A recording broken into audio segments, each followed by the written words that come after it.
우리도 다 그 가운데서 우리 육체의 욕심을 따라 지내며 육체와 마음이 원하는 것을 하여 다른 이들과 같이 본질상 진노의 자녀였더니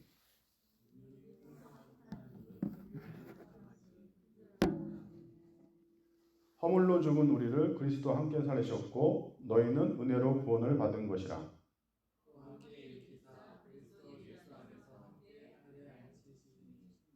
이는 그리스도 예수 안에서 우리에게 자비하심으로 그 은혜의 지극히 풍성함을 오는 여러 세대에 나타내려 하심이라.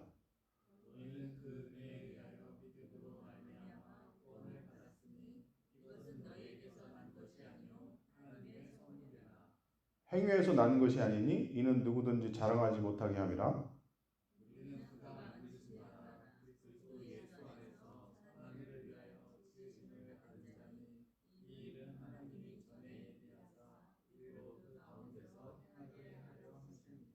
네, 감사합니다. 아멘. 다음 페이지. 지금 이 사진이 보시면 붉은 머리 오목눈이 새라는 그 새가 알을 품는 과정을 이제 했는데 붉은 머리 오목눈이 새의 알은 약간 하얀 색깔 알입니다. 근데 저기 보시면 약간 푸르스면서 큰 거 있잖아요. 그게 뻐꾸기 새끼 알입니다. 뻐꾸기 알입니다. 그러니까 이제 붉은 머리 오목눈이 새가 잠깐 자리를 빈 사이 뻐꾸기가 알을 낳고 저기 간 거예요. 근데 이제 붉은 머리 오목눈이 새가 이제 다시 왔을 때는 원래 2개였던 알이 3개니까 이 오목눈이 새가 약간 욕심이 나서 알을 품어버립니다. 그러니까 욕심이 나는 거죠. 2개밖에 없으니까. 근데 하나가 더 생긴 거예요. 그래서 이제 알을 딱 품으면 어떤 일이 발생하냐면 제일 먼저 뻐꾸기가 알을 깨어나서 기존의 알들을 저렇게 떨어뜨립니다. 그리고 저 앞에 있는 새끼, 먼저 태어난 새끼도 나중에 다 떨어집니다. 그래서 이게 이제 탕란이라고 하는 거예요. 그러니까 지금 뻐꾸기가 알을 낳고 가짜 자기 새끼를 이제 다른 새가 먹이는 과정을 탕란이라고 하는 거죠. 그러니까 마음을 품는다, 생각을 품는다는 말이 그런 거거든요. 이 중독이라는 거를 제가 비유하면서 사람들한테 이제 마음의 욕심에 따라서 생각을 품기 시작하면서 이제 중독이 일어나는데 그때부터 이제 이런 탕란하고 똑같은 현상이 일어납니다. 다음 페이지 보시면 오목눈이 새가 지금 그 둥지를 꽉 차 있는 저 뻐꾸기를 먹입니다. 처음에는 작은 새였는데 점점 커지면서 이 오목눈 새는 이 뻐꾸기 새끼를 키우려고 엄청나게 고생합니다. 점점 커질수록 덩치가 막 어마어마한 거죠. 모든 걸 다 치워버리고 뭐 이렇게 하는데 먹이는 그래서 계속 자기 새끼인 줄 알고 계속 이렇게 하는데 제가 이게 이제 중독하고 똑같다는 생각이 들더라고요. 왜냐하면 지금 이제 마약 중독이나 도박 중독이나 또는 뭐 스마트폰 중독이나 점점 자기 소유를 팔아서 또 시간을 소비하고 조금씩 이렇게 한 단계씩 하는데 점점 자기가 말라가고 자기 있는 것들이 다 소비가 되는 형태로 고생을 그렇게 한다는 거예요. 근데 그것이 바로 지금 현재 이런 뻐꾸기 새가 있는 상황하고 똑같다는 거죠. 그런데 그거를 에베소서 2장 오늘 읽은 2절하고 3절에 그때 너희는 그 가운데 행하여 이 세상 풍조를 따르고 공중의 권세에 잡은 자를 따랐으니 곧 지금의 불순종의 아들 가운데 역사하는 종이라. 이게 우상이라는 얘기거든요. 근데 우상이라는 거를 사람들이 이제 우상이 저렇게 우리한테 새로운 것들이 뭐 또는 하나님 대신에 우리를 뭔가 우리한테 따르게 하는 불순종의 영들이 있다는 거예요. 그 불순종의 영들이 그 다음에 밑에 보면 전에는 우리도 다 그거 안에서 우리와 육체의 욕심을 따라 지내며 육체의 마음을 하는 것을 다른 이들과 같이 본질상 진노의 자였더니 이게 중독이란 얘기죠. 그러니까 우선과 중독이 거의 같다는 얘기입니다. 그러니까 마음의 욕심에 따라 육체의 욕심에 따라 마음이 원하는 것을 한다는 거예요. 그거는 중독이고요. 그 위는 우상인데 그 우상과 중독은 두 개 다 연결이 되어 있는 거예요. 우리가 마음속에 허전함이 있으면 그것들이 다 연결이 돼서 결국은 탕란하고 우상과 중독은 다 똑같다는 개념이고요. 그래서 그런 것들이 이제 사탄이 하는 짓인데 다음 페이지. 결국 그 탕란을 하면서 새가 저기 보시면 저기 뻐꾸기 새가 새끼일 때까지 저기 오목누이 새가 먹이를 줍니다. 근데 먹이를 주는 과정이 저거 보시면 얼마나 기가 막힌지 아십니까? 자기보다 10배가 더 큰 것을 자기 새끼라고 생각하고 계속 먹이는 거예요. 그러니까 이게 사실은 어떻게 보면 엄청난 그 지금 현재 중독을 일으키는 모든 사람들이 이런 과정 속에 있는 거예요. 근데 이게 성경에 나와 있습니다. 이 저게 탕난이 제가 이거를 신기한 게 탕난이란 말을 한 게 이 뻐꾸기 알을 품는다 이렇게 얘기는 안 나오고요. 뭐라고 나와 있냐면 에레미야 17장 9절 11절에 그 불의로 치부한 자는 자고새가 낫지 않은 알을 품는 것 같아서. 그러니까 낫지 않은 알을 품는다는 거죠. 자기가 낫지 않은 알을 품는 거죠. 근데 그 뒷말이 더 기가 막혀요. 왜 중독이 이렇게 무섭냐면 그의 중년에 그것이 떠나겠고 마침내 어리석은 자가 되리라. 도박 중독하는 사람도 다 나중에 어떤 꼴 되시는지 아시죠? 다 뭐든지 다 떠나고 뭐 가정도 깨지고 뭐 마약 중독도 마찬가지고요. 스마트폰 중독도 결국은 다 나중에 어렸을 때 다 떠나는 거예요. 중년 시간이 지나면 다 떠난다는 거죠. 그게 바로 중독이라는 개념이라는 거죠. 그래서 그런 것들이 이제 성경적인 것을 제가 오늘 해석해 드렸고요. 그 다음, 근데 결국은 우리가 이게 그냥 일반적인 그 우리 상황에서 우리 때가 일어나면 뭐 중독에서 자살이나 뭐 마음이 피해지면 모르는데 이 다음 세대, 청소년 세대나 이런 세대들은 자살의 원인이 돼요. 자살의 원인이라는 게 뭐냐면 보시면 지금 스마트폰 중독을 자거나 먹거나 하는 것이 방해가 되면 예를 들어서 수면이 방해가 되거나 또는 먹는 거를 방해하게 되면 호르몬 분비가 이상이 돼서요. 청소년들이 이 호르몬에 이상이 생겨서 점점점 우울증에 빠지기 쉽고요. 그 우울증이 빠진 후에는 나중에는 자살 그 충격이 일어나면 쉽게 자살할 생각하고 그래서 자살을 어떤 애들은 하기 시작해서 이 자살하는 애들의 가장 그 시작은 어디서냐면 중독에서 시작이 돼요. 그러니까 원인이 뭐냐? 그리고 한국에서 지금 일어나는 그 칼부림이나 이런 거 다 보면 게임 중독을 빠져서 현실과 구분 못하고 그 결국은 우울증 걸리고 정신적인 그런 환각 상태에서 계속 일어나는 거죠.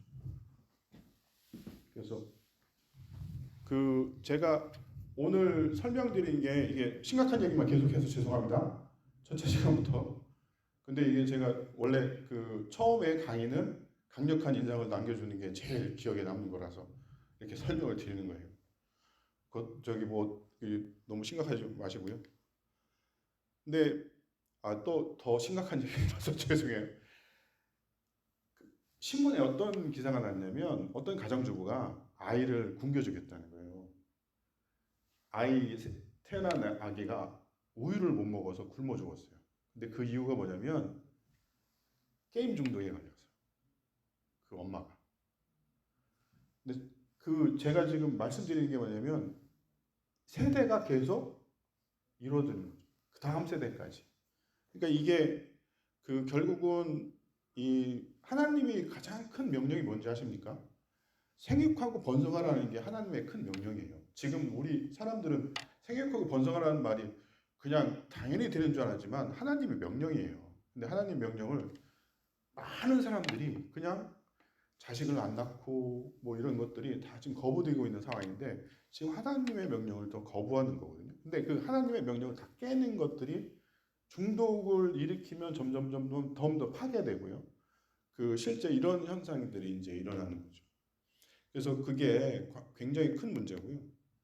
중독의 가장 또 본질적인 부분들, 이게 이제 뭐 호르몬 분비에서 가장 큰 거는 세로토닌이라는 게 도파민하고 같이 이제 있어서, 세로토닌이 기분 상태를 굉장히 영향을 줘서 이 사람들이 이제 도박 중독이나 스마트폰 중독 다 똑같아요.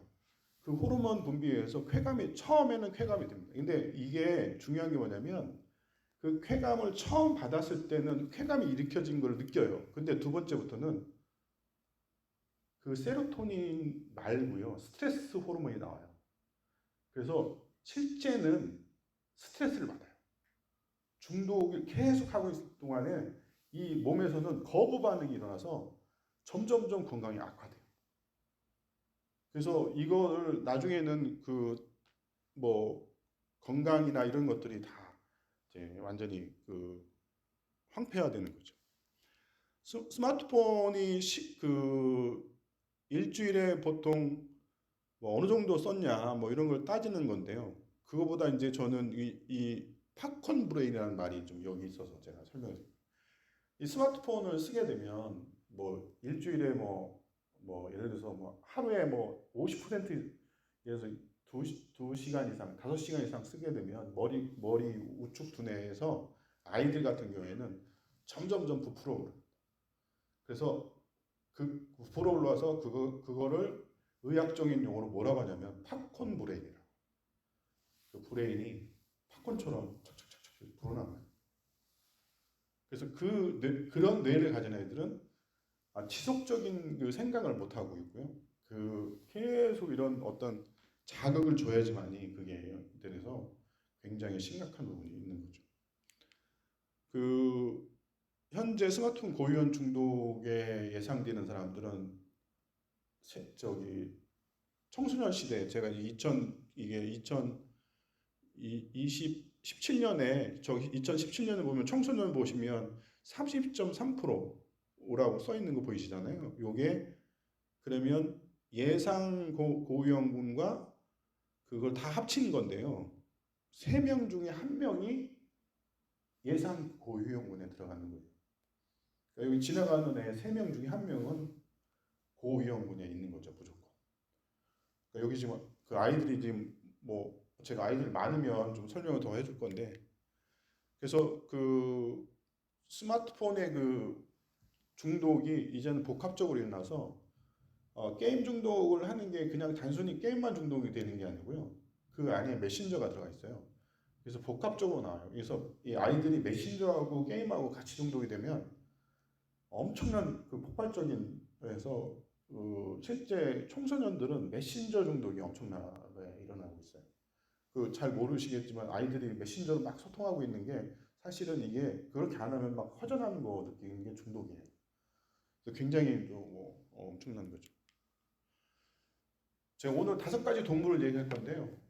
첫 번째 동물을 제가 뻐꾸기 얘기하고 이제 했는데, 두 번째 동물입니다. 이게 이제 그 코모도 드래곤이라는 이제 도마뱀입니다. 도마뱀인데 2m, 길이가 2m, 3m 자라면, 코모도라는 섬에만 이 드래곤이 있고요.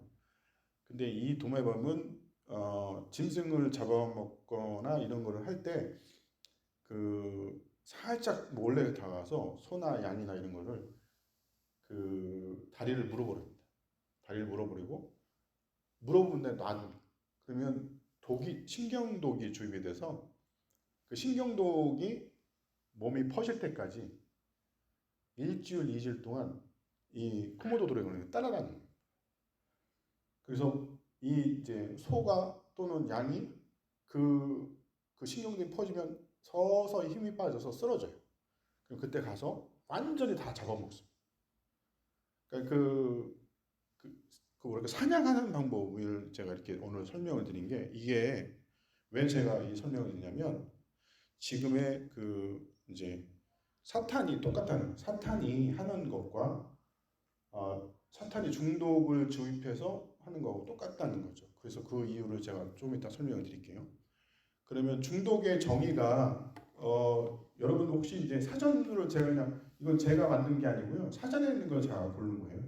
사전적인 그 정의가 도대체 포이징하고 어딕트가 어떤 게 돼 있냐 해서 이제 봤더니 영어로 돼 있는데 뭐 첫 번째 두 번째가 다 뭐 중독 독성 있는 물질을 보면 뭐 병적 증상 나타내는 거, 두 번째 술 담배 아편 다 뭐 이미 다 아는 내용이에요.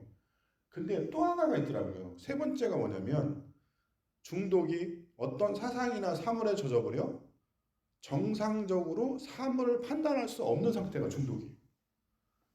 신기하잖아요. 제가 이거를 제가 보고서 이거 그러면 우리가 성경적으로 그렇게 있는 상태가 있었잖아요. 이렇게 사물을 판단할 수 없는 상태. 그게 뭘까요?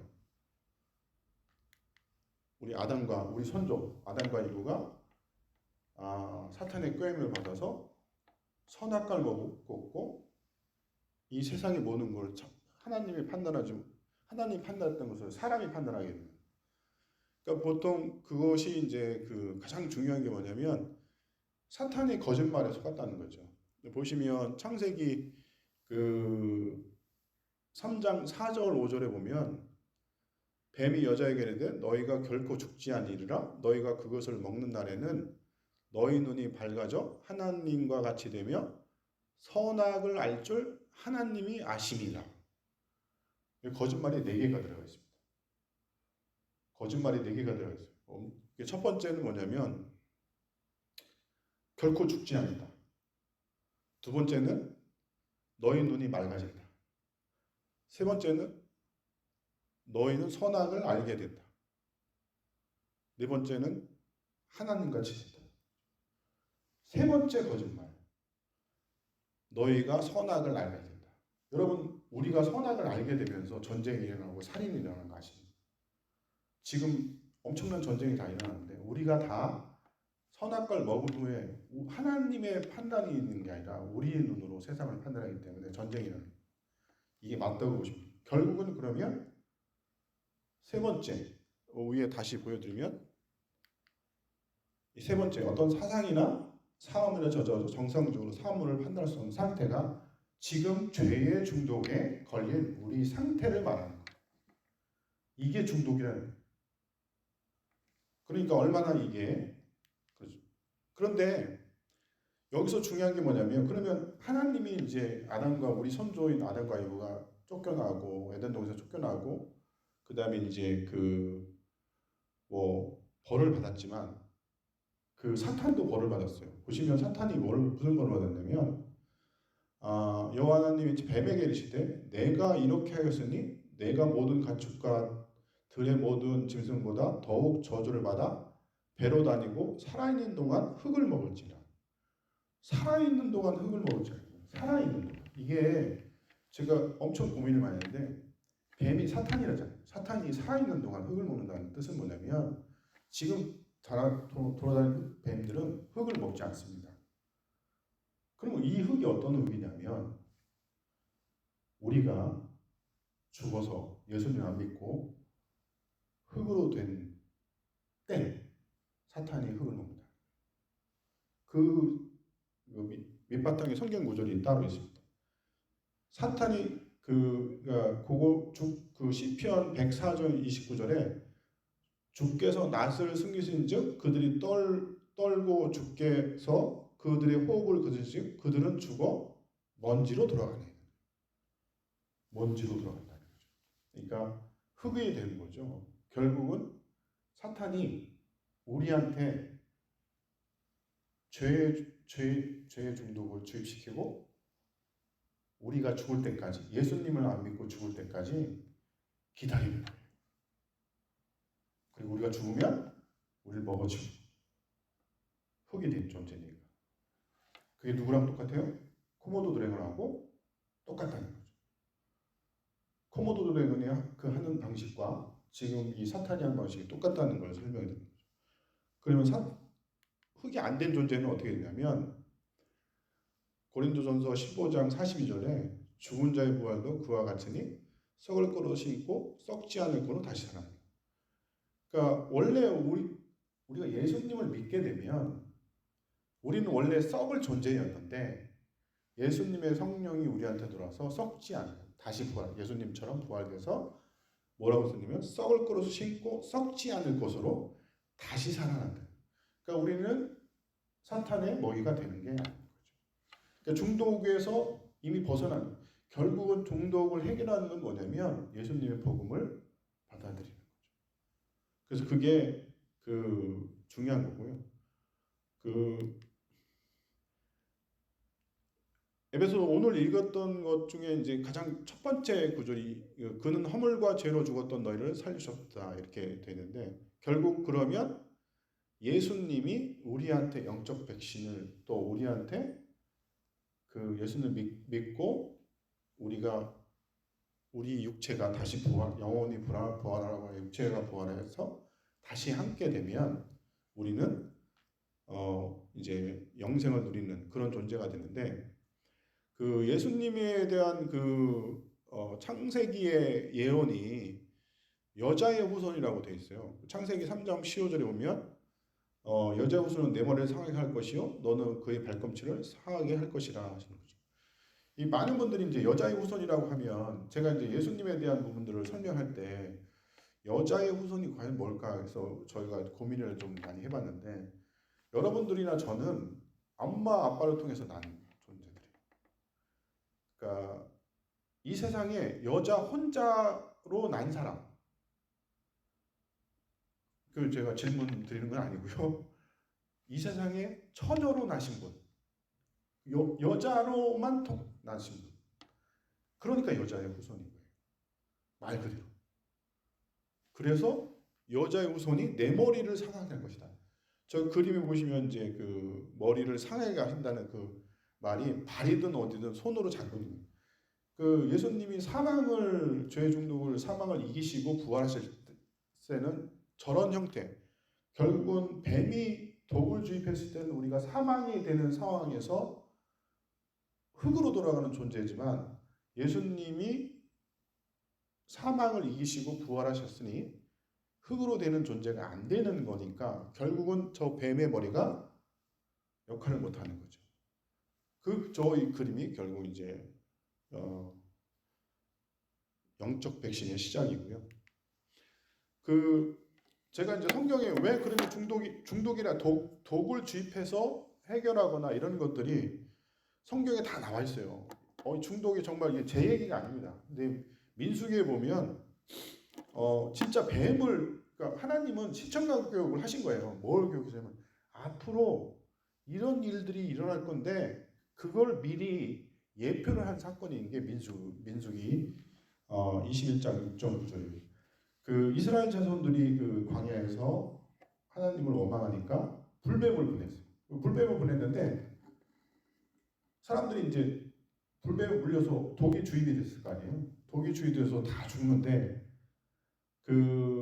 모세가 기도를 하자 하나님 뭐라고 하셨냐면, 장대를 만들어서 불뱀을 만들어 장대를 만들면 보기만 하면 살 것이다 하고, 그래서 모세가 노뱀을 만들어 장대 위에 다니 뱀에게 물린 자가 노뱀을 쳐다본 즉 모두 살더라. 그죠? 자, 제가 그 장면들을 좀 설명을 좀 드릴게요. 한 200만 명 정도의 텐트가 다 있었을 거예요, 광야에. 붉은 뱀들이 막 돌아다니면서 사람들을 물었을 거예요. 물자마자 죽진 않아요. 이제 서서히 죽어가는 거죠. 그래가지고 독이 이제 사람들이 퍼지니까 막 이제 어디 침대에도 누워있고 막 난리를 칠 거 아니에요. 근데 이제 모세가 보낸 메신저가 뭐라고 하냐면, 장대에 달린 뱀을 보면 살 것이다 하면서 돌아다니는 거예요. 장대에 달린 뱀을 봐라, 노뱀을 봐라 하면서 돌아다니는 거예요. 근데 그걸 듣는 사람들이 어떤 반응했을까요? 두 가지 반응했을 거예요. 첫 번째는 그래 하면서 가서 본 사람이 있고, 안 본 사람은 그거 보면 어떻게 살아, 그게 말이 돼? 치료를 해야지 하면서 안 본 사람이 있을 거라는 거예요. 근데 노뱀을 본 사람은 살고 보지 않은 사람은 죽었다는 거죠. 근데 그거를 신약에서 우리가 왜 영적 중독의 영적 백신이 왜 이게 되냐면, 그거를 예수님이 똑같이 설명을 하셨어요. 뭐라고 설명하셨냐면 요한복음 3장 14절 16절에 모세가 광야에서 뱀을 든 것 같이 인자도 들려하니 이는 저를 믿는 자와 영생을 얻게 하라 하심이다. 뒤에 말은 26절 다 알잖아요. 근데 모세가 뱀을 든 것 같이라고 했을 거예요. 이게 왜 그렇게 하시냐면 예수님이 지금 똑같은 상황이라는 거예요. 자, 이 청소년 청년들 수많은 사람들한테 너희들 죽으면 지옥으로 갈 거고 사탄의 먹이가 될 거야. 그런데 예수님을 믿으면 구원을 받습니다. 그래서 돌아다니면서 선교하거나 전도하는 사람들을 에이 무슨 말도 안 되는 얘기하면서 하는 사람이 있을 거라는 거예요. 이 두 가지가 사이닝으로 겹쳐지는 거예요. 결국은 지금 청년들이나 청소년들이 똑같은 생각을 하고 있어요. 그러니까 청소년들이 지금 중학교나 고등학교 아니 뭐 예를 들어서 지금 나이가 점점 들면서 이성주의와 합리주의로 빠져서 그 생각을 갖는 거예요. 이게 말이 안 된다. 과학적인 사고방식이나 해결 때. 그러니까 그 단순한 거를 보기만 하면 되는, 믿는 거하고 보기만 하면 된다는 거와 믿기만 하면 된다는 것이 거짓 대조적인 거예요. 그러니까 그것만 가지고 어떻게 구원을 받아? 말이 안 돼? 하고 안 믿는 거예요. 그러니까 결국은 수많은 그 사람들이 그 지금 광야에서 죽었던 사람과 똑같이 지금 현재 죽어가는 거예요. 예수님이 그거를 한탄하실 거예요. 왜? 분명히 말씀드렸죠. 요한복음 3장 16절만 읽지 말고 14절부터 읽어요. 모세가 광야에서 뱀을 든 것 같이 그 상황도 똑같이 일어날 거예요. 그러니까 그런 것들이 이제 중요하죠. 그런데 제가 이제 오늘 그 복음을 설명할 때 많은 분들이 이제 그 복음이 뭘 믿냐? 저를 믿는 자마다 멸망을 치지 않고 영생을 얻게 하려함이라. 그 저를 믿는다. 이게 도대체 무엇을 믿는가? 제가 이제 그 수많은 분들한테 제가 세미나도 하면서 저를 믿는 선생님 무엇을 예수님의 무엇을 믿습니까? 하면 대답하시는 분들이 잘 없어요. 예수님의 무엇을 믿으십니까? 답이 나와 있잖아요. 제가 그냥 읽어드릴게요. 복음은 예수님이 누구시며 하나님 예수님이 나에게 어떻게 하셨는지를 믿는 거예요. 내가 어떻게 하는 게 아니라 예수님이 나에게 어떻게 하셨는지를 믿는 거예요. 나하고는 내가 어떻게 하든 상관없이 하나님이 다 구원을 열어주셨기 때문에 하나님이 하신 일을 믿는 거죠.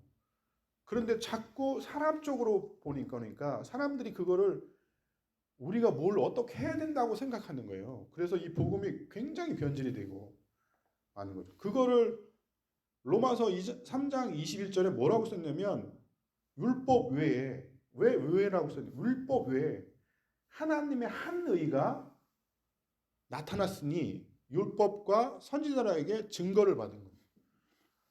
구약의 수많은 얘기들이 그 얘기거든요. 지금 저도 그 중에 하나를 얘기했지만 하나님이 이렇게 하실 것이다 이렇게 얘기했는데 자꾸 사람들이 어떻게 하라고 얘기하는 것처럼 들리는 거예요. 그러니까 이거는 사람들이 절대로 그거는 복음이 아닌 거예요. 사람들이 어떻게 하면 된다는 그런 얘기는 복음을 잘못 해석한 거예요. 그래서 자기 의로움이 아니라 하나님의 의, 예수님의 의를 우리가 덧입으면 되는 거지. 그것이 중요한 복음의 원리인데 사람들이 굉장히 이거를 착각하고 잘못 가고 있는 거예요. 그러니까 중독을 제가 죄의 중독에서 계속 얘기를 하잖아요. 근데 이 죄의 중독을 어떻게 복음의 원리로 가는지 설명을 계속 드리는 거예요. 다음 페이지.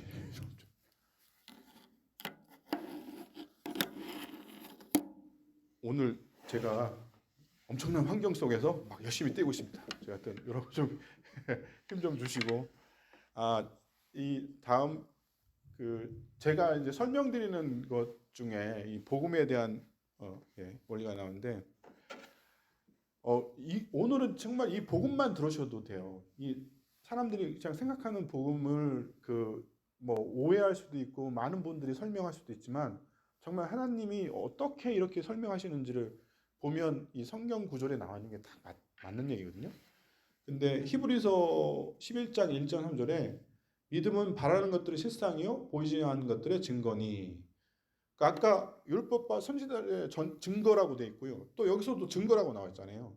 보이지 않는 것들의 증거니. 믿음은 바라는 것들 실상이요 보이지 않는 것들 증거고 선진들이 이로써 증거를 얻었나니. 이 증거가 지금 4개가 나왔어요.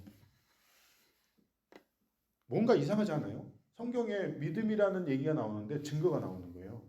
결국은 무슨 얘기냐면 나의 믿음은 내가 바라는 것들의 실상이 성경 구절에서 읽으면서 보이지 않는 것들의 증거가 나한테 생기고요. 나는 그걸 체험하면서 나의 스토리텔링이 되는 거예요.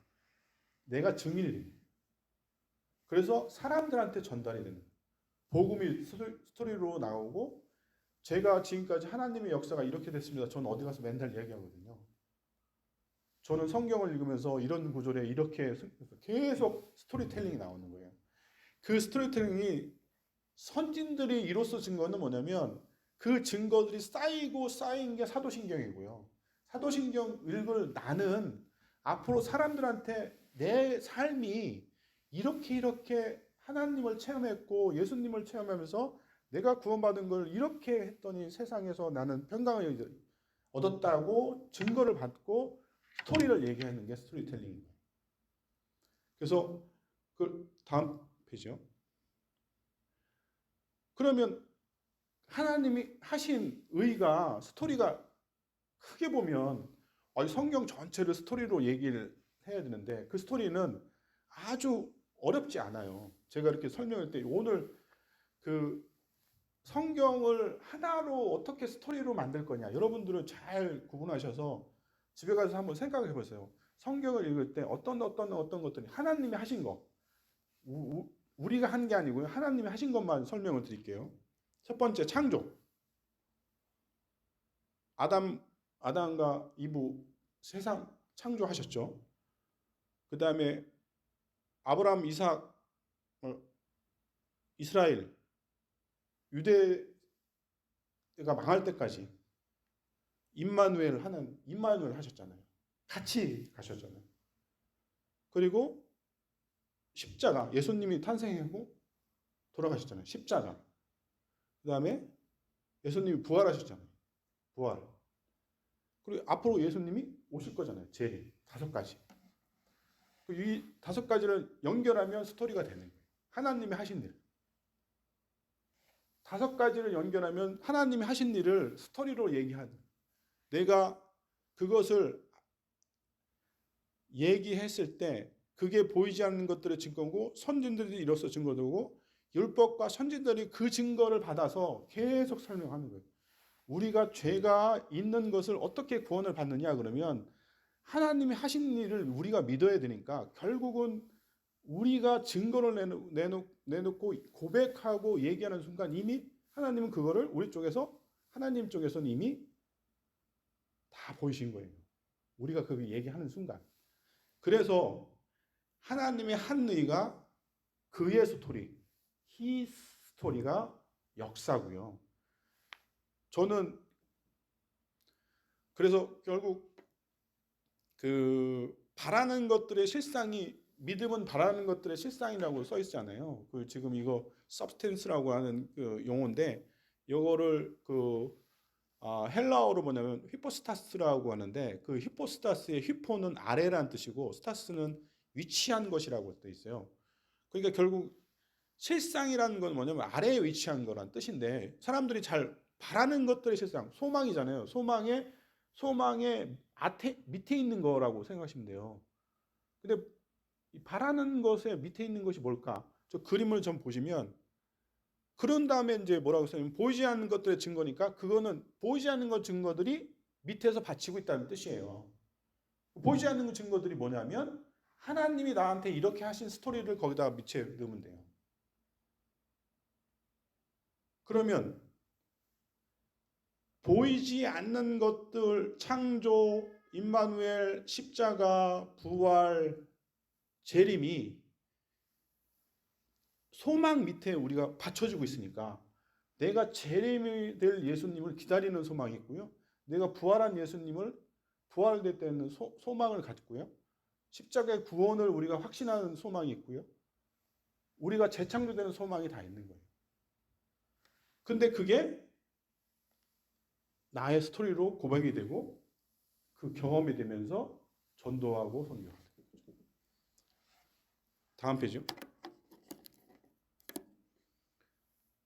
그렇게 해야지만이 저희가 믿음이 보이지 않는 것들의 증거가 되는 건데, 제가 오늘 그 복음을 설명하면서 굉장히 어렵게 얘기할 수 있는 부분들을 좀 했는데, 이것 때문에 제가 그 이스라엘 민족이 결국 놋뱀을 가지고 우상을 만들어 버렸어요.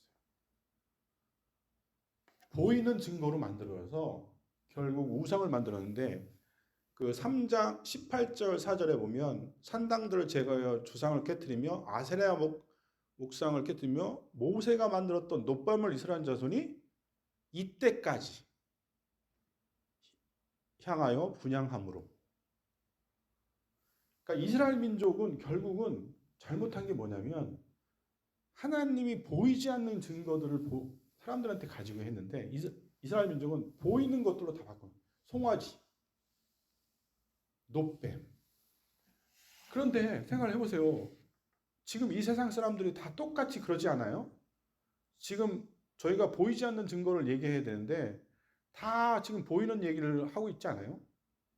우리도 똑같아요. 이스라엘 사람하고. 어디 가도 그런 얘기를 하는 사람들 많고요. 아, 내가 뭘 했다. 우리는 우리한테 복음의 얘기를 정말 순수하게 얘기해야 되는데 그게 많이 없다는 거죠. 그러니 제가 여러분들한테 복음이 진짜 무엇인지를 설명을 드리는 게 아주 중요한 거. 보이지 않는 게 중요하다는 거. 그런 세상 속에서 내 재산이 얼마고 내가 어떤 위치에 있고 내 건강이 어떻고 자식이 어떤 거에 대한 이런 거 보이는 것들은 다 중요하지 않은 거예요. 결국 나한테는 보이지 않는 것들이 내 안에 있기 때문에 여러분들이 소망을 갖게 되는 거죠. 다음 페이지요. 그래서 결국은 저 지금 그 코로나 백신 맞으면 이렇게 그 백신이 우리가 맞잖아요. 그럼 코로나 들어와도 상관없는 것처럼 우리가 예수님의 의, 우리는 죄인이에요. 지금 죄인인데 예수님의 의를 주사를 받아요. 주사를 받으면 우리는 예수님의 의로 덮여져 있는 상태, 전가됐다고 얘기하는 거죠. 전가된 상태에서 백신, 그러니까 영적 백신이죠. 중독을 피하는 이 영적 백신을 받게 되면 하나님의 눈으로 세상을 보고 복음이 들어오기 때문에 그 하나님의 그 실제 그 복음이 우리한테 해독제로 들어오는 거예요. 그러니까 결국은 코모도 드래곤의 그 물린 그거와 사탄이 주입된 그 독과 이런 것들이 예수님의 독에 예수님이 저 의의 피를 우리한테 주입만 받으면 우리는 치료가 된다는 뜻입니다. 제가 이걸 스토리텔링을 한 건데 혹시 마음에 드시나요? 스토리가 마음에 안 드는 사람들한테 이해가 되잖아요. 저 주사를 맞는 거하고 또 비슷하잖아요. 그죠? 그러니까 결국은 우리가 신앙의 간증을 통해서 그분이 나를 위해서 하신 바라는 실상으로 보이지 않는 증거를 받아들이는 것이 중요하다는 거예요. 그래서 그게 하나님이 하신 일, 하나님이 아는 지식과 우리가 이게 순서예요. 하신 일을 따지고 우리가 성경을 보면서 그 지식을 보면서 점점 하나님의 실상, 믿음의 통로, 신앙을 보면서 보이지 않는 증거들이 나의 신앙의 간증 스토리로까지 들어오면 복음이 나한테 이제는 죄의 종로로 타지 않는 존재가 되어버리는 거죠. 다음 페이지요. 자, 세 번째 동물 얘기. 제가 오늘 동물을 아이들한테 이거 제 얘기하면 아이들은 재밌어 할 텐데 아이들이 많이 알아서 어쨌든 오늘 세 번째 동물 얘기 개미입니다. 개미. 그 창세 그 로마서 1장 20에 창세로부터 그의 보이지하는 것들 그 영원한 능력과 신성이 그의 만물에 분명히 보이지 하게 되니 그러므로 저희가 핑계치 못할지니라. 이 개미 중에요. 사무라이 개미라는 개미가 있고 곰개미라는 개미가 있어요. 이 사무라이 개미는 곰개미를 노예로 만들어요. 어떻게 만드냐면 곰개미 왕국이 있을 거 아니에요. 그러면 곰개미 한 마리가 막 돌아다니다가 이제 이렇게 하면 사무라이 개미가 쫓아와가지고 걔를 완전히 그냥 분해해버려요. 그리고 그 곰개미에 있는 나와있던 그 채취를 다 자기들이 받아가지고 그대로 곰개미 왕국에 들어가서 다 노예를 만들어요. 그 가정이 저게예요, 저거. 저 그림 보이세요? 근데 곰개미가 노예가 됐잖아요. 노예가 됐는데 이거를 자, 그 찰스 다윈이라는 사람이 종의 기운이라는 책을 쓰고 맨 끝에 지금인가 어디쯤에 두 가지가 자기는 이해가 안 된다. 두 가지가 하나는 뻐꾸기가 탕난하는 거와 두 번째는 지금 사무라이 개미, 곰개미가 노예를 부리는 건 이해가 안 된다. 왜 이해가 안 되냐면 종의 기운은 강한 종이 약한 종을 없애버리고 계속 살아남는 걸 얘기하는데 뻐꾸기하고 곰개미하고 개미는 말이 안 되는 얘기예요. 노예를 부리니까. 이건 자기가 이해가 안 된다는 거예요. 근데 이거는 찰스 다윈이 거짓말한 거고요. 거짓말한 것뿐만 아니라 이 세상을 완전히 지금 혼탁하게 만들었어요. 우리는 창조론을 믿는 사람인데 믿는 게 아니라 진실이 뭐냐면 하나님이 모든 걸 만드셨고 모든 것이 다 보이는데 보시면 곰개미가 저렇게 하는 것들은 우리 인간하고 똑같아요. 그런데 여기에 뭔가 저는 이 두 가지가 아이들한테 얘기를 이걸 해주면 전 분명하게 진화론에 우리를 원숭이 자식이라고 생각하잖아요. 자손이 우리가 원숭이 자손이라고 하는 거예요. 아이들이 지금 학교에서는 그걸 배우고 있다고요. 근데 찰스 다윈이 그거를 얘기한 거. 자기가 지금 이건 두 가지가 이해가 안 되는 이 그 두 가지가 치명적으로 이미 그거는 자기가 고백한 거예요. 자기가 이거 거짓말한 거라고. 책에 그 내용이 나와 있다니까요. 그러니까 이 얘기를 아이들한테 꼭 하셔야 돼요. 지금 그 학교로 다니는 아이들이 교회에서는 하나님이 모든 걸 창조했다고 하고요. 학교에서는 우리는 원숭이 자손이라고 얘기하는 거예요. 얼마나 그 충돌이 일어나겠어요. 이것 또한 중독이에요. 죄의 중독. 다음이요. 그런데 제가 이제 아까 그 무엇을 믿느냐 할 때 하나님이 하신 거를 믿는다고 얘기했잖아요. 또 한 가지가 뭐냐면 예수님이 누구시냐 이런 걸 설명을 드리려고 하는 거예요. 지금 이 장은. 그 곰개미 제가 이거는 우화인데요. 곰개미가 노예로 부르는데 그 곰개미한테 너는 노예가 됐으니 너희가 노예라고 하는 것을 알려주려면 우리 인간이 그걸 알고 있잖아요. 사람이 곰개미가 됐어요. 그러면 그 곰개미는 개미일까요? 곰개미일까요? 사람일까요? 우아합니다. 그냥 그냥 우아하니까 너무 그냥 인상 찌푸리지 마시고 사람이 개미가 됐어요. 그러면 그 곰개미가 됐는데 그 곰개미는 곰개미일까요? 사람일까요? 생각해 보세요.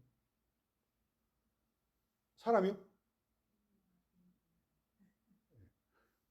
지금 이제 두 가지가 다 있을 거예요. 제가 이제 근데 곰개미가 그러니까 사람이라고 하면 곰개미가 안 됐으니까 곰개미한테 얘기를 못 해요. 근데 곰개미만 됐다고 하면 사람의 생각을 전달을 못 하는 거예요. 뭐가 돼야 되냐면 정확하게 완전한 사람과 완전한 공개미가 돼야 돼. 그래야지만이 사람의 그 너는 노예야 하고 생각을 전해줄 수가 있는 거예요. 공개미한테. 그것처럼 우리가 하나님하고 개미하고 똑같이 하나님이 사람을 한테 하나님이 누구인지를 알려주려고 사람이 됐어요. 그분은 사람일까요? 하나님일까요? 똑같아요. 완전한 사람이면서 완전한 하나님. 그래야만이 하나님이 누구신가를 사람한테 전달해요. 그러니까 제가 창조 원리에 대한 부분들을 설명하면서 하나님이 누구신가를 얘기를 하는 게 예수님이 누구신가를 얘기하는 거하고 똑같은 얘기라니까요. 왜? 우리는 하나님을 알지 못해요. 여러분, 하나님이 누군지를 우리가 개미가 사람을 아는 것처럼 절대로 개미는 사람이 누군지 모를걸요. 지나가다가 개미가 사람이 신발로 탁 들면 야, 저는 사람은 엄청난 신발 신고 다니는 것이라고 생각하고 또 어떤 때는 침을 뱉어. 막 물이 나와. 개미가 생각하는 사람은 엄청난 거예요. 마치 우리한테는 하나님이 미지의 존재처럼. 우리는 절대적으로 하나님이 누구신지는 몰라요. 개미처럼 사람이 알지 못하는 것처럼. 마찬가지로 우리가 하나님이 누구라고 얘기 못하는 하나님이 우리한테 하나님이 이런 분이야 하고 사람이 되신 분 예수님이 바로 계시다는 거. 그 예수님이 누구냐? 그게 바로 중요한 거죠. 다음 분. 이거는 동물 얘기 또 한번 제가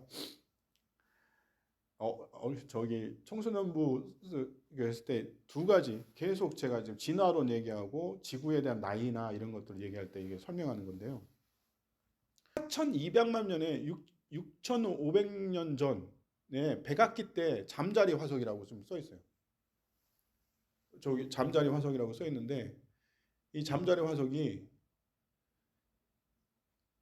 백악기 때 잠자리인데요. 지금의 잠자리하고 어때요?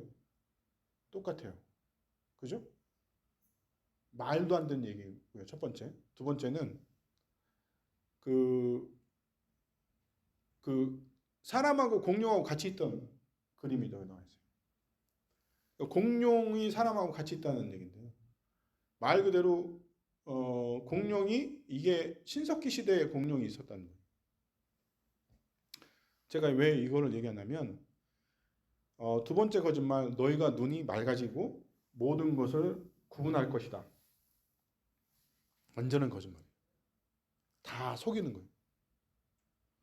그러니까 속이는 것들이 많아지는 거죠. 결국 그래서 우리가 아이들한테 이게 무엇을 줄 것이냐, 이 진실에 대한 얘기를 하는 게 저한테는 소명이어서 이런 자료를 제가 만들었습니다. 다음. 결론, 오늘 제가 요거 설명을 드리는 게 가장 중요한 부분이 뭐냐면 복음은 바로 이런 것이다. 복음은 예수님이 하나님이시며 인간인 걸 믿는 거예요. 그리고 그분이 나를 창조하시고 우리의 죄에서 구원하기 위해 십자가를 지시고 돌아가시며 3일 만에 부활하시고 하늘에 오시고 다시 올 것을 믿는 거예요. 사도신경은 똑같잖아요. 그죠? 이 얘기가 왜 사도신경을 저렇게 믿어야 되는지, 그렇게 고백하는지, 지금까지 사람들한테 얘기하면 사도신경 그냥 외우라고 해서 사람들이 외우라고 해서 하는 분들 많아요. 복음은 저거기 때문에 그렇게 지금까지 그게 선진들의 증거고요. 우리가 이 얘기를 아이들한테 설명하면 그 아이들은 첫 번째는 그러면 뭐라고 얘기하냐면 예수님이 누구시냐 설명할 때 주는 예수 그리스도시요 살아계신 하나님의 아들이라고 고백하는 거. 하나님이면서 인간인 것을 두 가지를 다 표현한 얘기가 바로 저거예요. 그래서 주는 예수 그리스도요 살아계신 하나님의 아들이다. 그래서 이제 오늘 설명했던 부분들이 이제 복음에 대한 얘기를 제가 그래서 영적 백신을 요걸만 딱 알고 가시면 이제는 이제 내가 저걸 믿었어요. 그러면 백신이 이제 여러분한테 주입이 된 거예요. 이제 중독을 이제 이길 수 있습니다. 죽음에 대해서 또 설명을 드릴게요. 이 죽음에 대해서 죽음은 사실은 분리되는 거예요. 근데 분리라는 게 뭐냐면 다음이요. 그 사람이 죽는다는 것은 몸과 영혼이 분리되는 거예요. 그러니까 육체적 죽음, 물리적 죽음이라고 얘기하죠. 그런데 또 하나의 죽음이 있습니다. 다음이요. 영적 죽음. 이게 뭐냐면 하나님과 분리되는 것도 죽음이에요. 영적 죽음. 그러니까 우리가 죽는 것 중에 육체적 죽음과 영적 죽음이 있는데 그 영적 죽음이 더 심각해요. 왜냐하면 영원한 죽음이기 때문에. 다음이요. 하나님과 연결이 안 되면 우리가 존재적으로 어디서 왔는지를 모르는 거나 똑같아요. 다음이요. 계속 설명을 드릴 때 하루살이. 자, 질문인데요. 하루살이가 사람이 자는 걸 보고 무엇이라고 생각할까요? 하루살이가 생각이 있다고 생각치고 하루살이가 사람이 자는 것을 보고 뭐라고 생각할까요? 죽는다고 생각할 거예요. 그죠? 왜? 하루밖에 살지 못하니까. 자, 똑같은 질문 할게요. 자, 예수님이 십자가에 죽는 걸 보고 우리가 뭐라고 생각했어요? 죽는다고 생각했잖아요. 그죠? 예수님은 하나님이 다시 부활하실 거라고 이미 다 했기 때문에 잔다고 설명하셨어요. 영원한 생명을 가신 분. 근데 사람들이 좀 구분 못하는 게 있어요. 그게 뭐냐면 죽지 않는 것과 영생을 구분 못해요. 그 혹시 도깨비 영화 보셨나요? 도깨비? 영화 드라마. 사람으로 1000년, 2000년 막 살잖아요, 도깨비가. 근데 그 대사 중에 그런 게 있더라고요. 저주라고. 사람이 1000년, 2000 살고 막 영원히 사는 거. 불사야, 죽지 않는 거. 그 저주래요. 근데 영원한 생명, 우리가 소망하는 거는 영원한 생명이잖아요. 근데 영원한 생명은 뭐냐면 예수님 안에서 우리가 영원한 생명을 하는 거예요. 우리가 사람으로 사는 게 아니고요. 부활체, 예수님과 똑같은 존재. 우리가 예수님 안에서 부활된 존재로 영원히 사는 거예요. 달라요. 아담과 이브는 처음 있을 때 영생이 없었어요. 왜냐하면 그 안에 예수님의 영이 없었기 때문에. 근데 우리 안에 예수님의 영이 있기 때문에 우리는 영원한 생명을 갖는 거예요. 우리는 불사적인 존재가 아니라 영원한 생명을 가지는 존재. 도깨비에서 나오는 사람으로 1000년, 2000 사는 그런 존재가 아니에요. 그러니 자, 예수님의 그 연결과 일이 제가 설명을 좀 아까 안 했었는데 그 죽음을 그러니까 하나님과 연결된 거를 일로 생각하는 거예요. 전기 들어오면 여기 불이 들어오잖아요. 일로 생각하면 영원한 생명이에요. 하나님과 연결되면 영원한 생명이잖아요. 그죠? 근데 하나님과 연결이 안 되면 죽잖아요. 그걸 영. 그러니까 연결이 안 되면 영, 연결이 되면 일. 아주 쉬워요. 연결이 된 상태에서 우리는 원래 죽어야 될 존재인데 하나님의 영원한 생명이 우리한테 들어와서 우리가 영원한 생명을 갖는 거. 숫자 여기 보세요. 0 플러스 1에서 예수님의 영원한 생명이 들어와서 우리가 예수님 안에서 영원한 생명이 있다는 거예요. 이거 이해 못하신 이게 0 플러스 1은 1이라는 거 그냥 쉽게 설명을 드리는 거예요. 이게 복음이에요. 또 하나의 복음. 생명으로 우리가 예수님 안에서 창조되는 거죠. 다음이요. 그래서 아까 이 에베소서 2장 결국 복음의 원리가 뭐냐면 우리가 복음을 받아들이면 어쩔 수 없이 우리가 하나님과의 창조적인 원리가 연결이 되고 영생하는 존재가 되기 때문에 하나님이 모든 중독이나 이런 부분들을 우리가 그걸 다 맡게 돼 있어요.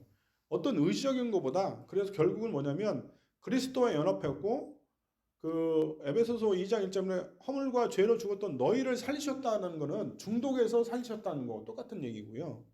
그래서 그게 하나님과 함께 예수님 안에서 영생을 누리는 그것이 복음이고 0 플러스 1은 1이라는 것이 복음의 원리라는 뜻입니다.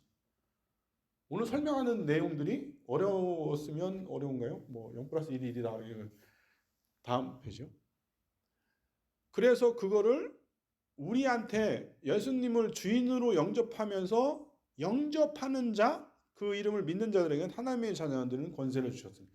그러니까 하나님의 자녀가 되는 상황이 되는 거죠. 지금까지 영생은 뭐냐면, 지금까지 불사는 뭐냐면 사람들한테 생각하는 거는 사람으로 생각해서 도깨비처럼 엄청나게 저주를 받는 그런 삶으로 생각하는 게 아니라 하나님의 자녀로서 영생을 누리는 권세를 갖는 그걸 뭐로 해야 되면 영접하는 자가 돼요. 그 마가, 마태, 요한, 누가가요. 요 중요한 얘기를 그냥 어디 똑같은 얘기예요. 거의 다. 그런데 이 사계의 복음이 왜 또 거의 비슷하게 저렇게 얘기하냐면 이게 얼마나 중요한지를 너희 알라고 지금 여기다 적어 놓은 거예요. 그러니까 앞으로 여러분들이 복음을 정할 때 그러면 0 플러스 1 나는 영생을 누리는 존재라는 걸 알게 중요한 거죠. 다음이요. 그래서 결국은 하나님과 연결된 상태가 엄청나게 중요하다는 거죠. 그 사랑 여기 보면 제가 그 원래 하나님의 사랑으로 인해서 보면 에베소서 2장 3절 4절 보면 긍휼이 풍성하신 하나님의 사랑으로 인하여 큰 사랑으로 인하여 허물로 죽은 우리를 그리스도와 함께 살리셨고 이게 이제 오늘 3절 4절인데 제가 이제 이 하나님과 연결된 상태가 어떤 상태인지를 이렇게 사람들한테 이렇게 설명하다 보니까 어떤 때는 죄가 많아서 죄에 대해서 많이 막 힘들어하고 어떤 때는 성령 충만하고 상태가 되고 뭐 이런 거에 대해서 고민을 많이 하시더라고요. 그래서 제가 이제 설명을 좀 드리는 게 저 바닷가를 보시면 저기 막 새들이 죽어 있고 막 지금 막 지저분해 보이는 그런 게 있어요. 제가 물이 차면 저게 없어져요. 자, 우리가 지금 가지고 있는 마음은 성령 충만할 때는 바닷물이 꽉 차서 평강한 상태가 돼요. 근데 썰물이죠. 썰물이 딱 나가잖아요. 물이 나가면 저런 상태로 우리 죄들이 드러나요. 그런데 바다는 그대로 있어요. 이제 다시 들어와요. 그러니까 썰물과 밀물의 때가 있어요. 살다 보면 힘들 때가 있거든요. 그런 때를 여러분들이 항상 생각하셔서 하나님의 사랑이 바다처럼 있다고 생각하시면 그거를 제가 이것도 스토리텔링이에요.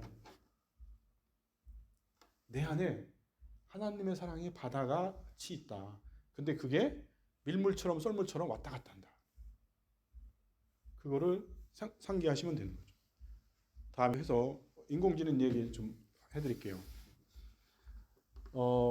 오늘 아이들이나 이런 이제 뭐 부모님들 오시면 좀 더 이렇게 이런 부분들에서 설명이 다 이해가 되시면 좋을 텐데 인공지능이 할 수 있는 거와 할 수 없는 게 있어요. 사람들이 인공지능을 전부 다 할 수 있다고 생각하지만 이건 착각이고요. 인공지능이 할 수 있는 게 뭐냐면 여기 보시면 인테그레이션 영어로 쓰이는 게 인테그레이션, 컨버전스는 할 수 있어요. 기능의 추가가 인테그레이션이고요. 기능의 결합이 컨버전스예요. 이게 무슨 얘기냐? 자, 제가 이제 어떤 질문을 해요. 이것을 어떤 것이 어떻게 되는지 알아줬으면 이거 어떤 서울에서 제일 맛있는 짬뽕집 10개를 골라줘.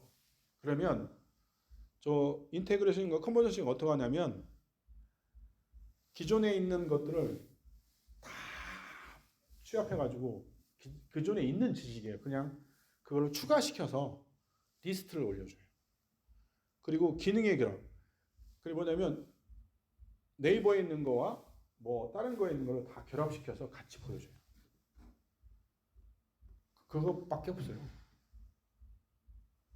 인테그레이션과 컨버전스.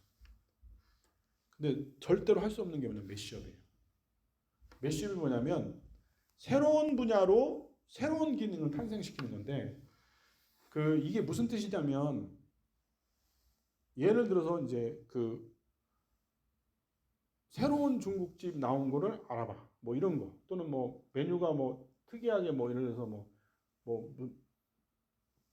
이게 맑은 무슨 그런 것들이 있으면 알아봐. 이런 것들은 없는 거잖아요. 근데 그런 것들을 만들 수 있는 그런 메시업은 없어요. 인공지능은 없다는 뜻이죠. 자, 다음 페이지요. 그러니까 하나 지금 예를 드린 거예요. 이거는 이제 생성형 GI인데 그림을 그린 거예요. 그래서 이게 예를 들어서 그림이 뭐냐면 인공지능한테 그림을 그려서 이제 어떤 기능을 합쳐서 만들어지는 생성형 GI에 삽하고 또 포크하고 연결되는 그게 이제 기능의 추가와 기능의 결합밖에 없어요. 그런데 옆에 있는 게 뭐냐면 메시업 기능인데 같은 수조인데 저거를 예를 들어서 뭐 수량을 예를 들어서 내가 하루에 먹을 양에 대해서 치수가 나오고 이걸 정확하게 잴 수 있게끔 기계가 앱하고 연결되어 있다. 이거는 인공지능이 만들 수 없어요. 새로운 분야입니다. 기존에 있는 지식이 아니니까. 그런데 그걸 왜 그렇게 보세요? 그걸 어떻게 했냐면 제너레이티브 프레트레이닝 트랜스퍼 GPT라는 얘기가 제너레이티브 프레트레이닝 트랜스포머. 그러니까 프리 트레이닝 미리 학습되어 있는 정보를 가지고 추가하거나 결합하는 것이 다인 거예요. 그 이상도 그 이하도 아닌 거예요. 인공지능을 무서워할 필요는 없죠. 그럼 우리는 인간이 할 수 있는 거는 메시업을 할 수 있는데 왜 메시업이 뭐냐면 저게 창조라는 거예요. 창조라는 새로운 분야를 창조하기 때문에 하나님의 형상인 우리가 하나님처럼 창조를 할 수 있다는 게 바로 메시업인 거예요. 근데 제가 엄청난 발견을 했는데요. 다니엘서에 AI가 예언돼 있어요. 다니엘서에. 이거 안 놀라시네. 다니엘서에 뭐라고 써 있냐면 다니엘아 마지막 때까지 이 말을 간수하고 이 글을 봉합하라. 많은 사람이 빨리 왕래하며 지식이 더하리라. 추가잖아요. 원래 지식이 아니라는 거예요. 지식이 더한다는 거죠. 네? 인공지능이 결국은 나온다는 얘기를 다니엘은 예언한 거예요. 안 놀라시네. 다음 페이지요. 그래서 메시업이란 말을 제가 왜 강조를 하냐면 우리가 하나님의 형상이기 때문에 새로운 부분을 만들어서 창조적인 능력을 발휘할 수 있는 게 있다는 거예요. 그런데 예수님이 첫 번째 기적을 뭘로 하셨냐면 물을 포도주로 만들었어요. 물이 포도주가 됐잖아요. 물과 포도주는 완전히 다른 존재. 새로운 존재. 그러니까 메시업을 하나님이 하신 거예요. 그래서 그게 기존의 나하고 우리 옛사람이 나와 하나님이 영인 성령 하나님이 우리한테 들어와서 새 사람이 되면 나의 옛사람을 고쳐가지고 내가 이걸 고쳐서 사는 게 아니고요. 나는 완전히 새 사람이니까 새 사람으로답게 살으라고 성경에 그렇게 써 있잖아요. 세부대 계속 말씀하시는 게 그 내용이에요. 그게 메시업 하라는 얘기거든요. 새롭게 해라. 모든 걸 새롭게 생각해라. 그 얘기가 하나님의 형상이기 때문에 너희들은 창조도 할 수 있고 내가 너를 새롭게 창조했다는 거예요. 재창조를 했다는 거예요. 그 얘기가 지금 계속 나오는 게 바로 지금 그래서 예수님 안에서 재창조고요. 그 다음 페이지요. 그래서 그거를 설명한 게 그러면 시간과 예수님 안에서 어떻게 창조를 했느냐에 나온 거예요. 에베소서가 그 얘기를 나온 거죠. 그래서 복음에는 과거, 현재, 미래가 있는데 과거는 허물과 죄로 죽었던 너희를 현재 허물로 죽은 우리를 그리스도와 함께 살리셨고, 재창조 일이잖아요. 연결되어 있잖아요. 그 다음에 함께 일으키사 그리스도 예수 안에서 하늘에 앉히시라. 우리가 연결된 존재 일이 미래까지 간다는 거예요. 그래서 0 플러스 1이 시간적으로 과거에 내가 어떤 존재고 앞으로도 어떤 존재라는 것을 이 에베소서가 다 얘기하고 있어요. 근데 그게 예수님 안에서 우리가 재창조됐다는 게 중요한 거예요. 다음이요. 결국 아까 이제 얘기했잖아요. 결국은 하나님이 하신 일과 내가 어떻게 해야 될지를 재창조하는 부분을 세 사람은 뭘 어떻게 해야 되는지 나오는 게 하나님을 사랑하는 거예요. 하나님의 마음을 갖고 첫 번째는 왜? 우리가 성령 하나님이 들어오면 성령 하나님이 하나님의 마음을 알게 하고요. 개미 얘기했잖아요. 하나님이 누군지 알려면 우리는 하나님을 알게 되고 하나님 마음을 알게 되는 거예요. 제가 이렇게 돌아다니는 이유가 뭐냐면 안 돌아다니는 거 계속 막 뭐라고 했냐면 선교를 안 하면 제가 하나님 마음을 아는 거예요. 하나님이 얼마나 안타까운지, 하나님이 여러분을 얼마나 사랑하는지 얘기하는 거예요. 수가 많든 적든 상관없다는 거죠. 그 마음이 저는 아는 거예요. 그리고 저는 하나님을 사랑해요. 저 순서 보세요. 1차 소명이 제가 생겼어요. 처음에는 하나님을 사랑했어요. 저 33살 때 복음 믿었거든요. 33살 때 정말 늦게 믿었는데 하나님만 사랑했어요. 너무 좋은 거예요. 근데 점점점 제가 직업을 가지면서 하나님의 마음이 느껴지는 거예요. 제가 IT를 하면서 이런 얘기를 돌아다니고 하라고 계속 이웃들에게 얘기하라고 얘기하는 게 2차 소명이 생겼고요. 그 다음에 어떤 때는 충만하고 어떤 때는 막 죄 때문에 힘들어하고 막 이런 때가 왔다 갔다 하게 하지만 제 상태가 왔다 갔다 하는 거예요. 이게 지금 밑에 있는 게 저의 상태. 지금 여러분들의 상태도 똑같을 거예요. 지금 여러분들이 재창조되는 과정이라고 보시면 돼요. 메시업. 여러분들이 하나님의 메시업은 여러분이라니까요.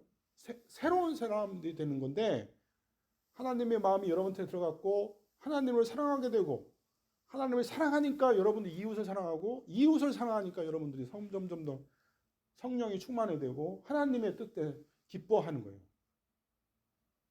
그게 재창조의 신앙. 두 번째. 다음이요. 그래서 그렇게 가는 거를 교회가 어떻게 하나님이 하신 일이 결국 나한테 어떻게 되냐면 개인이 변화되고 가정이 변화되는 거예요. 그리고 교회가 변화돼요. 교회가 결국 하나님 하신 일을 내가 그거를 받을 때 나는 변화가 되고 재창조가 되면서 메시업이 되는 거예요. 새 사람이 되고 결국 가정과 교회가 변화가 되는 형태가 이루어지고 교회가 지금 여러분들 지금 같이 있는 게 변화된 사람들이 모이는 거죠. 다음이요. 그러면 그렇게 연결된 사람들이 어떻게 그러면 만나고 있는 거냐? 하나님의 의가 사람들과 만나서 저기 뉴질랜드에 보면 저희는 뉴질랜드 가면 나중에 한번 오세요. 쌍무지개가요. 뭐 2주일에 한 번씩 떠요. 쌍무지개 되면 이게 반사돼서 저렇게 되는 거거든요. 우리가 저렇게 생각할 때 하나님도 기뻐하시는 거예요. 기뻐하시고 그렇게 하나님의 한 의가 나한테 어떻게 하냐면 결국은 인성에서 새로운 신성으로 참여하는 신앙의 스토리텔링이 내가 생기는 거예요. 그 스토리텔링이 첫 번째는 구도자, 내가 회심했고 두 번째는 진리를 듣는 자가 됐고 세 번째는 내가 말씀을 해석하는 자가 됐어요. 그리고 충성스러운 자가 된 거죠. 그 나의 상태, 지금 아까는 계속 하나님이 한 거를 설명했지만 지금 우리가 변화된 상태를 설명하잖아요.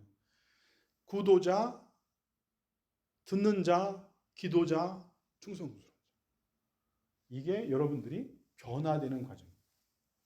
변화가 안 되면 열매를 딸 때요. 열매가 그냥 딱 요만큼 돼서 되잖아요. 뭐 열매가 좀 커지면서 색깔도 변하고 익잖아요.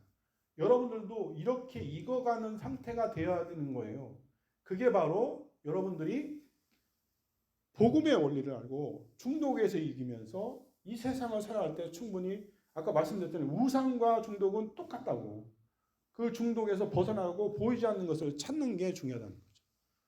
다음이요. 그래서 교회가 제가 IT를 하면서 점점 많은 사람들한테 그런 이 설명을 하면 깜짝깜짝 놀랐는데요. 지금 현재 사탄이 중독을 주는 구조는 왼쪽 보시면 저런 구조예요. 저게 어떻게 생각하면 밤송이만 돼 있잖아요. 근데 사탄이 지배를 다 하고 있고요.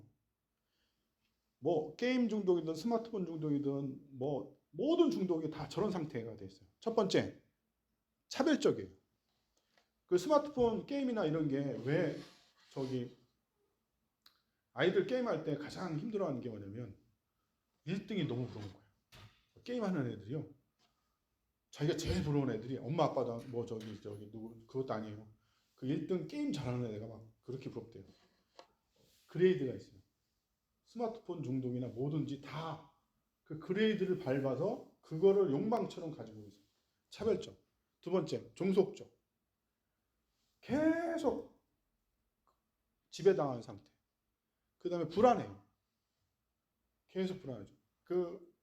아까 오목누리 새 말씀드렸잖아요. 오목누리 새 얼마나 불안할까요? 엄청나게.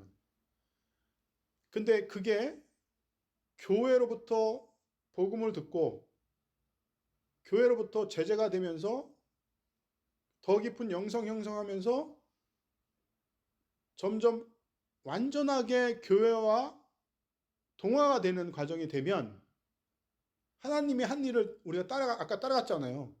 교회가 그렇게 연결이 되면 저런 상태로 변해버려요. 저 그림 보이시나요?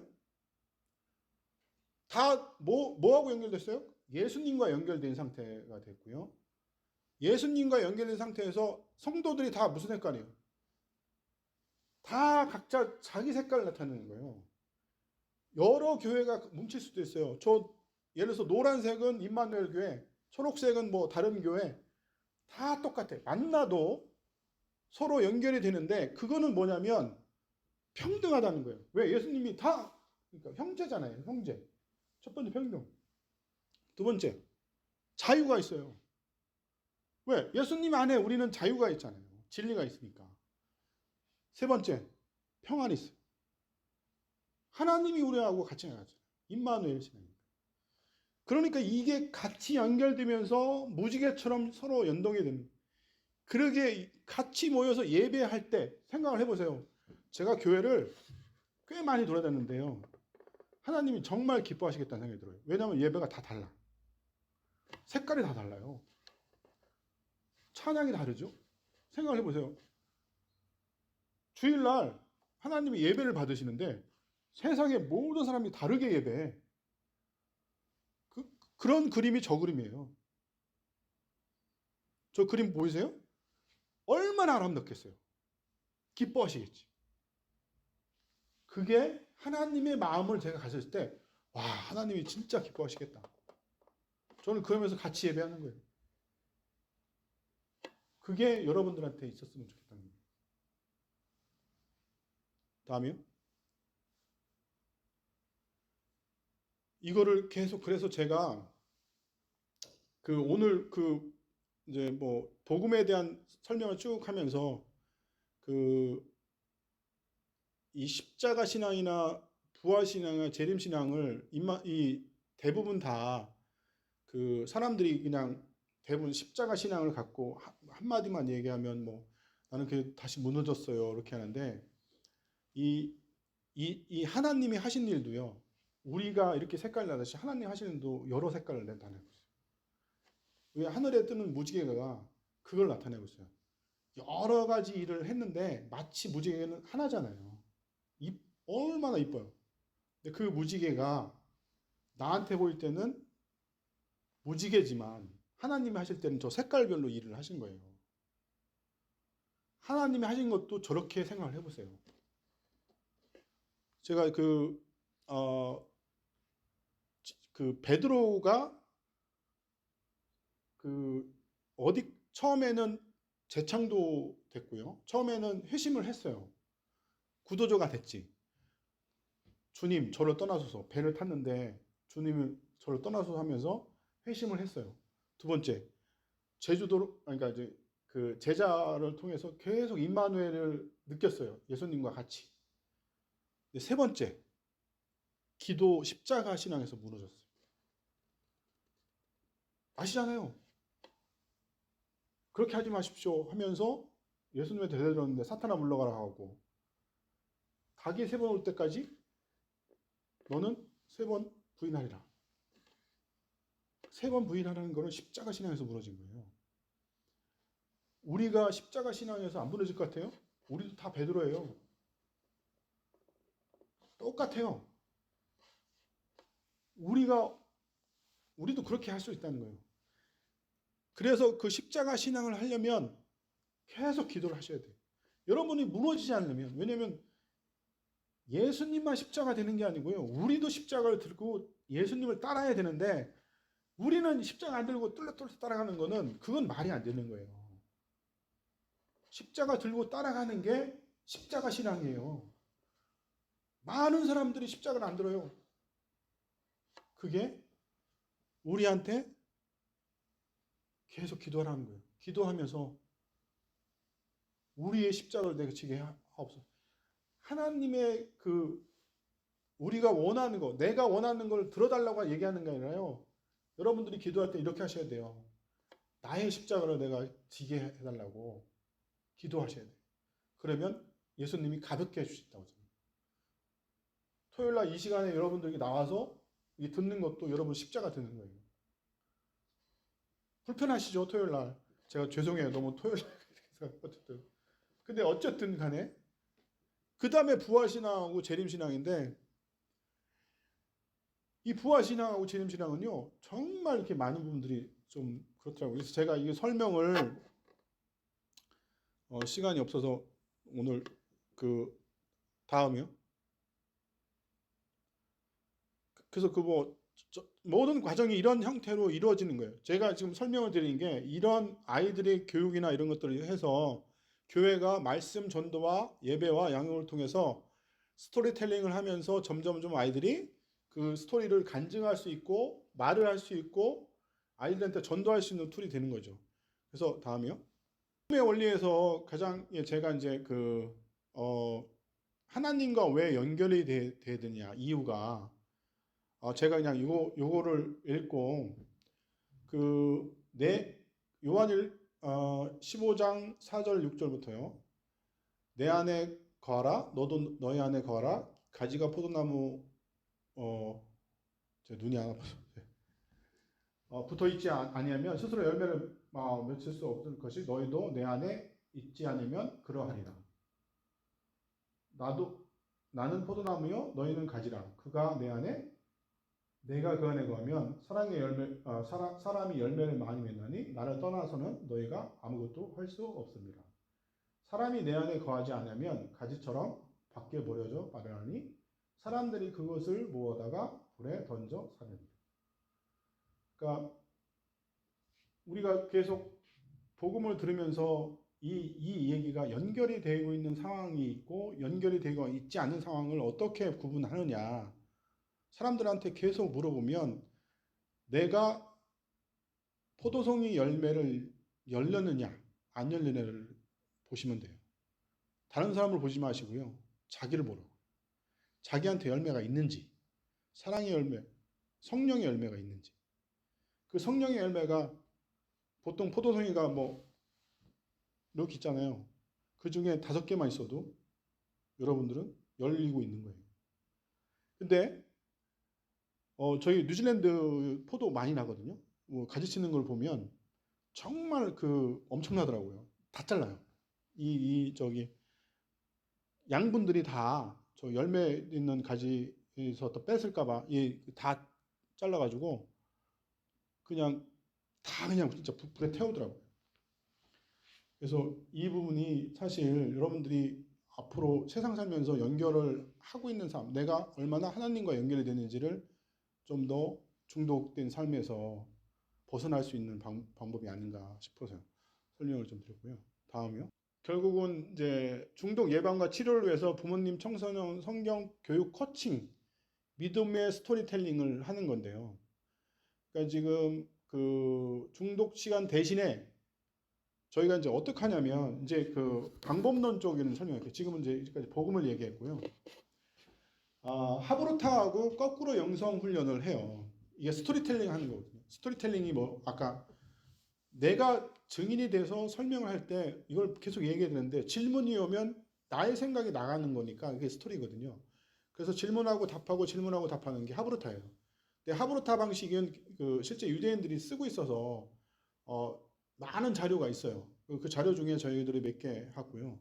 그 다음에 거꾸로 영성이라는 게 뭐냐면 그 5명, 6명씩 그룹을 져가지고 하나의 과제를 주고 5명이 뭐 3개월 안에, 6개월 안에 뭔가를 만들어내는 작업을 해요.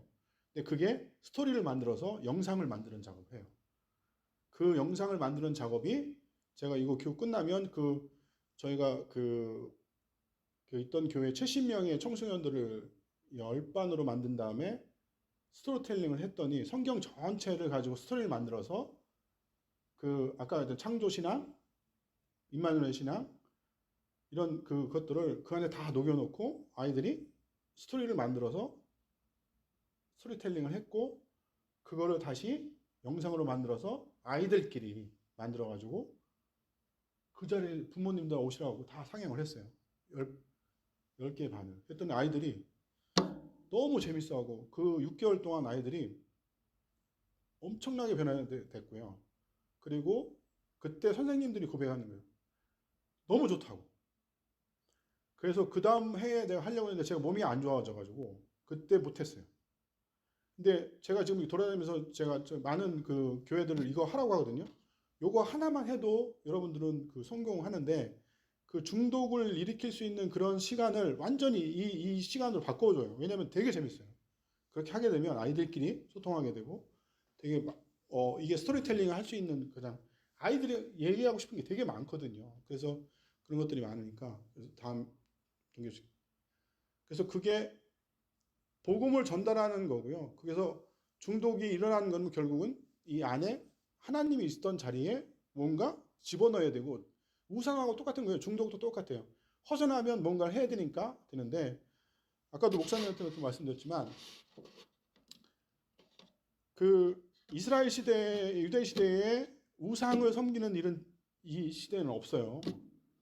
물론 많은 뭐 이단이나 이런 데는 그렇지만 이 우상을 섬기는 것 대신에 사탄이 하는 게 뭐냐면 그 자리를 중독을 넣어준 거예요. 사탄은 뭐 어떤 존재냐면 인격적인 존재가 아니기 때문에 비인격적인 존재예요. 그래서 어떤 식으로든 종속되게 만들어줘야 되는 것을 만드는데 그게 바로 중독인 거예요. 그게 우상하고 똑같은 얘기고 중독이란 말을 그냥 우상으로 바꿔도 아무런 상관이 없어요. 그러니까 그게 아주 중요한 부분이고요. 다음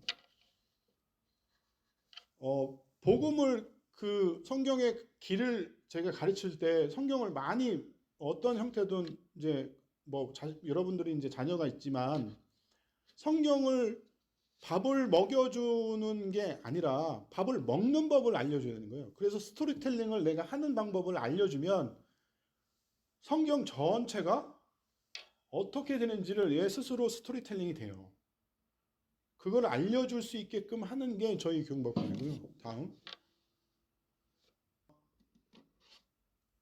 지금 그가 곤욕을 당해 괴로울 때도 그 입을 자네였으며 마치 도수장으로 끌려가는 어린 양과 깎는 자 앞에서 잠잠히 양같이 그 입을 열지 않으었다. 이거 지금 그 제가 볼 때 이게 구약인지 신약인지 여러분들 혹시 아시겠어요? 구약인지 신약인지 이게 구약이라고 생각하시면 신약이라고 생각하시면 구약과 신약이 두 개 다 있습니다. 두 분 다 마시고. 그 다음 장에 구약에는 이게 이제 저희가 이제 그 신앙을 좀 주는 건데 이사야 53장에 그가 곤욕을 당해도 입을 열지 않았으며 마치 도둑장으로 들어가는 어린장을 떨가는 자와 같이 잠자는 자 같이 입을 열지 않았도다. 그가 곤욕을 심문으로 당하고 끌려갔으나 그 세대 중에 누가 생각기를 그 산자의 땅에 끊어짐은 마땅히 형벌받을 내 백성의 허물로 인함이라. 이게 이사야 53장에 예언인데 어린아이들을 제가 지금 요거 이사야 53장을 좀 정확하게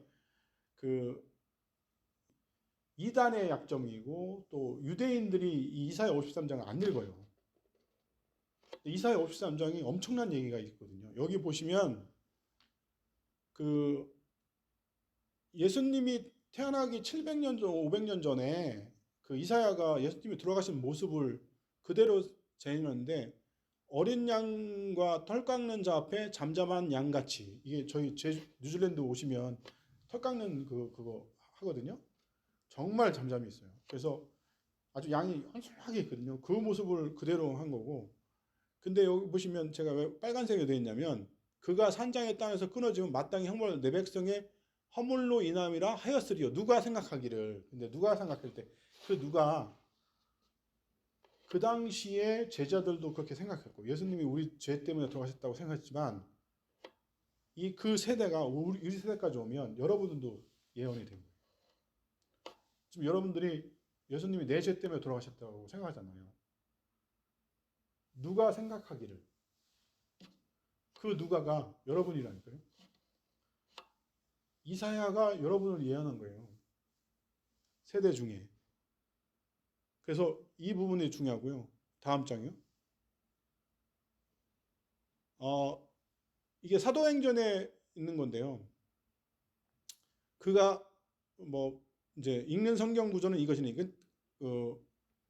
그가 도살자에게로 가는 양과 같이 끌려갔고 털 깎는 자 앞에 어린 양과 같이 조용한 같이 그 입을 열지 않았다. 낮을 때 공병받을 판단 맞지으니요 누가 가히 세대를 말하여 그 생명이 땅에서 빼앗기려면 하였거늘. 이게 이제 요 내용이 뭐냐면 에디오피아 관리 메시라고 되어 있는데 그 관리가 성경 구조를 읽고 가다가 이사야 53장을 읽고 있어요. 근데 그 장에서 거기에 도살자에 끝나가는 그 모습, 입을 열지 않았다는 거를 에디오피아 관리 내신에 그걸 봤거나 소문을 들어서 알았어요. 그래서 요거를 자기가 느끼고 자기가 한탄한 거예요. 누가 가히 세대를 말하려 그 생명이 땅에서 빼앗기면 하였거늘. 그래서 요게 자기가 그렇게 느꼈다는 거죠. 그래서 그거를 이제 저희가 아이들한테 가르친 다음에 이사야 53장을 그대로 가르치고 요거를 아이들이 예수님이 태어나기 전에 이런 얘기가 있었다. 그런 거를 이제 제가 알려서 이제 스토리텔링을 했더니 아이들이 친구들한테 이걸 편지를 보내서 이사야 53장을 읽어봐라. 그래서 이제 진행이 된 거죠. 오늘 제가 혹시 영상 하나 되나요? 그냥 보시고 그냥 가셔도 돼요. 제가 저희 70명 중에 한 군데가 만든 스토리텔링인데요. 그러니까 질문은 뭐냐면 왜 우리는 죄인인데 하나님이 예수님을 믿는 것만으로 의인이라 칭하는가에 대한 질문을 6개월 동안 분반을 통해서 10개 반을 통해서 영상을 스토리텔링을 한 거예요. 성경 전체를. 그래서 성경 전체를 다 해서 보여주는 거니까요. 한번 보시고 여러분들 집에 가셔서 이런 어떤 과정이 만약에 관심 있으시거나 하시면 저한테 연락을 주셔서 쉬운 거니까 굉장히 단순해요. 그래서 한번 해보셔도 좋고요. 아이들이 많이 변했고 보통 한 50%가 대학교 올라가면 빠지는데 4%밖에 안 빠지더라고요. 그 아이들이. 굉장히 좋은 교육 방법이고 스토리텔링을 아이들한테 한번 권하는 것도 좋으실 거라고 생각합니다. 한번 보시죠.